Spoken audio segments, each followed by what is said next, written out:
अस्सलामुअलैकुम दोस्तों भिरावो, क्या हाल है। उम्मीद करना सारे ठीक ठाक हो। सो सुबह सुबह का टाइम है, मैं आया अपने प्लाट दे मैं के भिरावां कोई नाल विजिट कराऊँ चा। उनके बाद तुसां अज दी वीडियो जी स्पैशल है पई।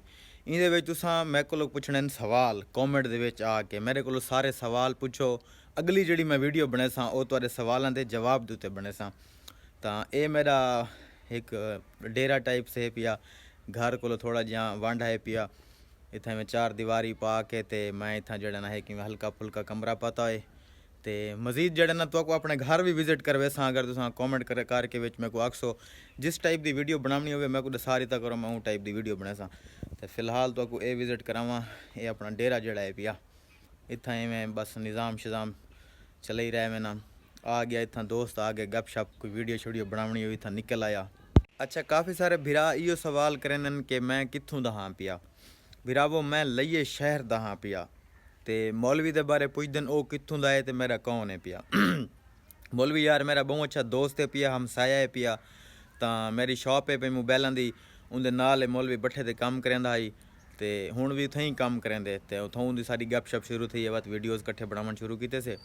बाकी मैं लइए शहर दा, जेड़े बंदे मेरे नाल गप शप लावनी होवे, मेरे नाल राबता करके मिलना होवे, मेरे को मिलन भी आ सकते। मेरा इंस्टाग्राम अकाउंट है पिया, जैसे मैं तस्वीर देना पिया खिजर उमर के नाम दे। आओ मेरे इंस्टाग्राम दे ते उत्थों मेरे को फॉलो करो, उत्थां इंशाल्लाह गप शप लैसूँ। ये हूँ साढ़े उस्मान भाई हैं पे, तो मुलाकात कर मैंने उस्मान भाई दे कट्ठे ते कोई एक दो शेर ही। वालेकुम सलाम उस्मान भाई, दुआ मन लाइट ते आ मैं दे के चमके खड़ा। अपने दोस्तों को कोई एक दा शेर सुनवा यार, आज वीडियो नहीं से पाती, दूजा त्रीजा नहीं है। अच्छा, इन्हें को पता सावल नजरती पे है। सावल मैं दिखाई खड़ा इना को नींबू दे जाई सादा जो बस वते साव्यां कचूच वंगा। हाय हाय हाय तैड्यां लूच वंगा। हाय हाय हाय डाढ़ियां सियाणियां बाही हाय गालियां गलहूच वंगा वंगा। हैं तैड्यां खैरा मंगा मेरा भिरा वो खैरा होंगे खैरा नेत दियां खैरा। अच्छा लाला जी, लाजमी क्यों ने वाली वीडियो बनावनी है असां क्वेश्चन वाली ते सवाल और जवाब वाली। कॉमेंट दे विच अपने अपने सवाल लिखो। अगली जी नैक्सट वीडियो बने सूँ वो सारी तुहाडे सवालों के जवाब दे बने सूँ। कहीं दे दिल विच भी कोई सवाल है कॉमेंट करके मैं को आख सकते, मैं इंशाल्लाह उनका जवाब देसां। ये ही वैसे ही सारे डेरे दी नर्सरी, ये साग वाही पे हैं, इडो नींबू दे 2 बूटे खड़न थे। तो को बैक कैमरे नाल विजिट करवे ना। ये मैं हल्का फुल्का कमरा पाती पाया सही। ये 4 दीवारी है। ये पछाणो केशे दा दरख्त है, शतूत है भी आ, ये अमरूद है भी आ। देखो तो सही, आज तो चेक करवाऊँ।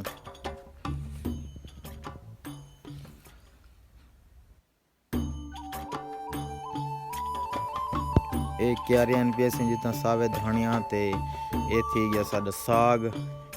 ये वत सावे धानिया, ये वत साग थी गया। ये यार केशे दा दरख्त है, मेरी अपनी समझ नहीं आंदा पिया। ये वाला दरख्त ही वैसे पिपल दा, ये पिपल ही वे। उनके बाद सही ये यार बूटा पता नहीं किश दा लाया से, क्योंकि भिरा इला मैंने समझ नहीं आई किश दा पिया। बहरहाल है कोई फल है भी। ये तुस साग चेक करो सही। उनके बाद ये भी साग ही वे। ये बात पता नहीं किश दा, हाँ ये नींबू ही वे। ये चेक करो नींबू दे बूटे। यार ये डेरा असां तां गल्लों बनाया है क्योंकि ये ज़रा देहाती इलाके दे विच सावल छावल इत्थां सजी VIP पप्पू माहौल है पिया। तो मैं सवेर नाल असां आने आए इत्थां इहो विजिट करन। उस्मान मैं मौली बस आ गया इतना सुबह वॉक करके दी। उन्हें बाद सावल वाला माहौल मैं तो माहौल लिखे ना बैक कैमरे दे नाल। मार कर चेक करो साडे इलाका ही वे। इत्थां असां डेरा शेरा बनाई पाए तां गल्लों भाई इत्थां जड़ा ना हर पासों सावल माहौल अच्छा है पिया। ये बैक पिया, फ्रंट भी है पिया।